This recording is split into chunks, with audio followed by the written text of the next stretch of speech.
Vamos lá, boa noite a todos. Não tenha dúvida que o jogo foi muito em cima daquilo que duas equipes que estão no G4 mostraram já ao longo dessa competição, né? O Novo Horizontino acabou saindo na frente num lance de pênalti, e isso, de certa forma, não é que deu uma desmontada na nossa estratégia, mas fez com que eu tivesse que voltar para o segundo tempo diferente, né? Óbvio que o que nós queríamos era sair na frente para que nós tivéssemos o jogo na mão. Enfim, o segundo tempo foi um segundo tempo onde a equipe do Goiás jogou mais no campo ofensivo, teve várias oportunidades. A gente lamenta, logicamente, sempre que perde, mas a gente tem que reconhecer. O Novo Horizontino também fez um bom jogo, é uma boa equipe. O Goiás teve boas oportunidades que pararam nas defesas do Ayrton. A gente também não pode achar que todas as partidas serão favoráveis. Em algumas a gente vai ter um pouco mais desculpa, um pouco mais de dificuldade, porque a Série B é assim, ela é extremamente difícil, e por isso é que ela é tão motivante, pelo fato de que nenhuma equipe é amplamente superior a nenhuma outra no campeonato. A gente tem visto aí jogos onde as equipes que estão momentaneamente lá embaixo têm dificultado muito para as outras equipes, então nós temos que entender que mais cedo ou mais tarde isso iria acontecer. A gente tem que retomar o caminho. Agora a gente fecha com a última rodada do primeiro turno em casa diante do Remo. A gente tem que fazer um bom jogo, buscar uma vitória para terminar bem e, logicamente, abrir o segundo turno aí com tudo. Beleza, vamos então agora com as perguntas de Goiânia. Vou direcionar as primeiras perguntas aqui para o professor. A primeira pergunta é do Caio Munif, da Rádio Bandeirantes. Mancini, por que o Goiás foi tão apático em boa parte do jogo de hoje? Não vi o Goiás apático. Eu vi no primeiro tempo um jogo disputadíssimo, com muitos duelos, que é o que eu esperava da partida. Por isso a opção da gente entrar como nós entramos lá diante do Atlético Paranaense. Mas infelizmente a gente toma um gol num lance, e aí quando você precisa de um jogo um pouco mais ofensivo, aí eu tive que fazer as alterações, né? O futebol, muitas vezes, ele te dá boas oportunidades na partida, em outros são jogos mais amarrados, e hoje foi um jogo um pouco mais amarrado. Na segunda etapa, com as alterações, o Goiás foi bem superior ao Novo Horizontino, na minha visão, embora a gente estivesse dando ainda alguns escapes à equipe da casa, mas nós tivemos um ótimo volume de jogo, com um time mais leve, que finalizou mais, que teve oportunidades, mas que infelizmente parou no goleiro Ayrton, né? Vamos agora refrescar a cabeça. A gente sabe que isso iria acontecer mais cedo ou mais tarde. Acho que o mais importante agora é a gente pensar no próximo jogo, sabendo que a gente sai diante de uma derrota para o segundo colocado ou para o terceiro. Aí é questão de saldo de gols ou de vitórias, eu não me lembro agora se é Novo Horizontino ou se é o Coritiba.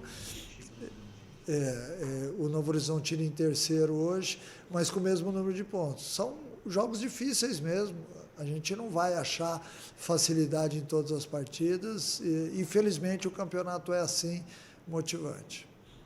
A pergunta agora é do Angelo Costa, da Rádio Difusora. Boa noite, Mancini. Após a entrada do Moraes, o time cresceu de produção. Você entende que dessa maneira já não está na hora dele ser titular? Olha, eu vejo com bons olhos isso. O Moraes, em todas as vezes que ele teve a oportunidade de entrar ao longo da partida, ele melhorou a equipe, né?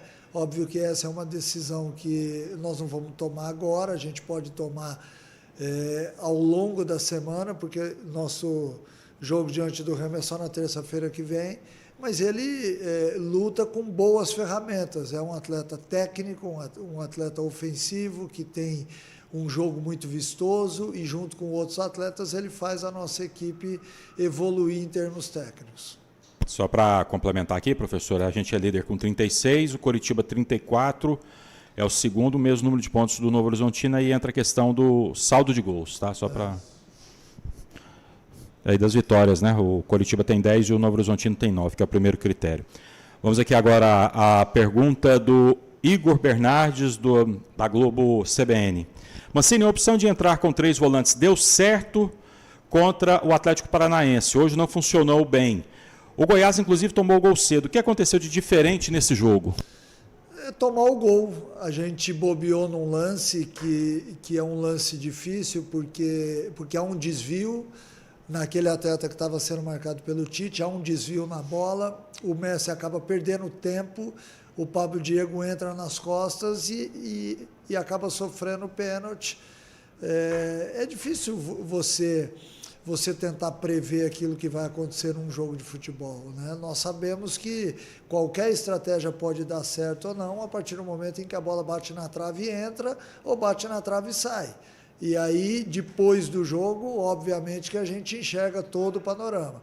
Mas antes de começar a partida, a gente tem que ir por aquilo que vem dando certo. Deu certo diante do Atlético Paranaense, hoje não deu certo porque o Ayrton fez 2 grandes defesas. Talvez a gente estivesse falando aqui de um empate ou até de uma vitória no segundo tempo, e aí a gente estaria falando de mais uma vitória do Goiás. Assim é o futebol, nós temos que entender, hoje não deu certo a estratégia, que em outra partida acabou sendo ponto forte. Vamos aqui à pergunta do André Rodrigues, da Band News FM. Mancini, você teve a convicção que realmente foi pênalti do Messias em cima do Pablo Diego? E as alterações processadas no segundo tempo, deram o efeito que você esperava? As alterações deram o efeito, sim. O nosso time ficou bem mais leve, mais insinuante, um time que chegou com uma facilidade muito maior na área do Novo Horizontino. Óbvio que a gente necessitava do resultado, então isso também faz com que o atleta, muitas vezes, ele se exponha defensivamente para jogar, mas a gente precisava disso, o intuito ali era exatamente chegar ao empate. E sobre o lance do Messi com o Pablo Diego, é um lance difícil, eu já tentei ver até no vídeo, é um lance onde me dá a impressão que o Pablo Diego diminui a velocidade, o Messi é um atleta forte, um atleta que vinha por trás e ali é difícil mesmo, não é um lance fácil. Eu até gostaria que o Messi naquele lance tivesse tentado recuar para que desse ao atacante a chance de finalizar, porque o Tadeu estava em cima do lance já.